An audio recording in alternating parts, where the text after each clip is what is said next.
Au Moyen Âge, le Moyen-Orient occupait une position géographique stratégique, car il se situait au carrefour des grandes civilisations de l'Asie, de l'Europe et de l'Afrique. Cette situation en faisait un acteur central du commerce mondial, notamment à travers la célèbre route de la soie, réseau complexe de routes terrestres et maritimes reliant la Chine à la Méditerranée. Ce commerce intercontinental a profondément influencé les sociétés, les économies et les cultures médiévales de la région, tout en laissant un héritage durable dans l'histoire mondiale. Origine et importance de la route de la soie. La route de la soie n'était pas une seule route, mais un ensemble de voies commerciales interconnectées qui facilitaient le commerce sur des milliers de kilomètres. Dès le Ier siècle avant notre ère, des marchands chinois et perses, ainsi que des caravanes nomades d'Asie centrale, utilisaient ces routes pour transporter des produits précieux. La soie, le principal bien échangé, donnait son nom à cette route, mais d'autres marchandises comme les épices, le coton, les pierres précieuses, les parfums et les produits artisanaux circulaient également.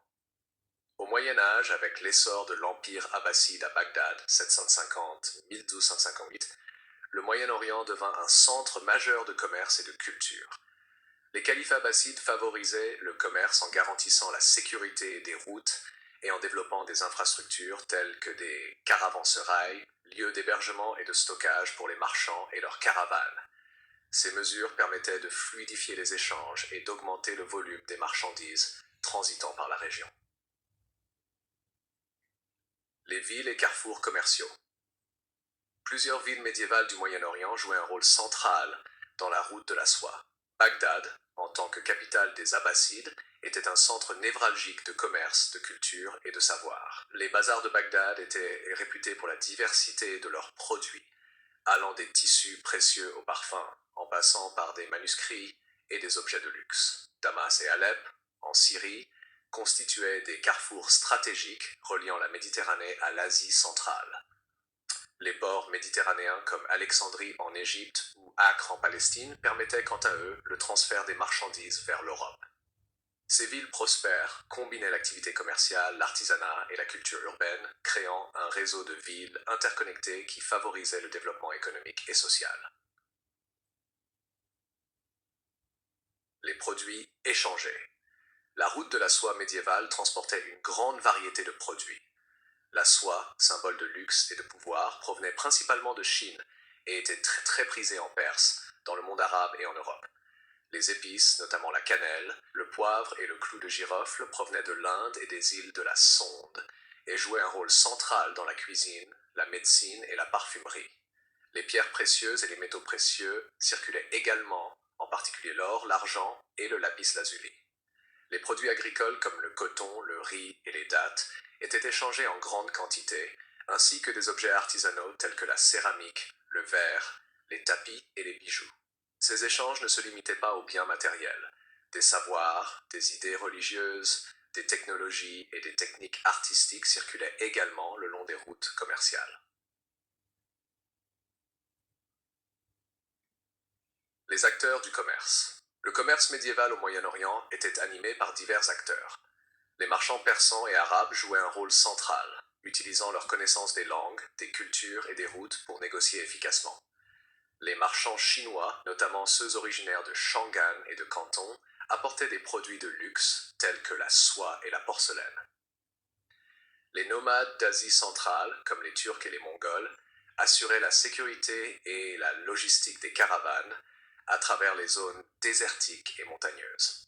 Les institutions financières, telles que les banquiers et les changeurs, facilitaient les transactions à longue distance, utilisant des lettres de change et des systèmes de crédit sophistiqués pour réduire le risque de transport de grandes quantités de métal précieux. 5. L'impact culturel et scientifique. La route de la soie ne servait pas uniquement au commerce de marchandises matérielles. Elle a également été un vecteur de transmission culturelle et scientifique. Les textes philosophiques, mathématiques et médicaux circulaient avec les marchands et étaient traduits dans les centres de savoir du Moyen-Orient. Bagdad, avec sa maison de la sagesse, devint un centre majeur de traduction et de diffusion des connaissances grecques, indiennes et perses. La diffusion des techniques artisanales et des styles artistiques a enrichi l'architecture, la poterie, les textiles et la calligraphie dans toute la région. Les échanges religieux et philosophiques ont également favorisé le dialogue entre différentes cultures, contribuant à la richesse intellectuelle et spirituelle du Moyen-Orient médiéval. Si, les routes maritimes et terrestres. Le commerce médiéval au Moyen-Orient combinait routes terrestres et maritimes. Les routes terrestres traversaient l'Asie centrale, reliant la Chine à la Perse et à l'Empire byzantin.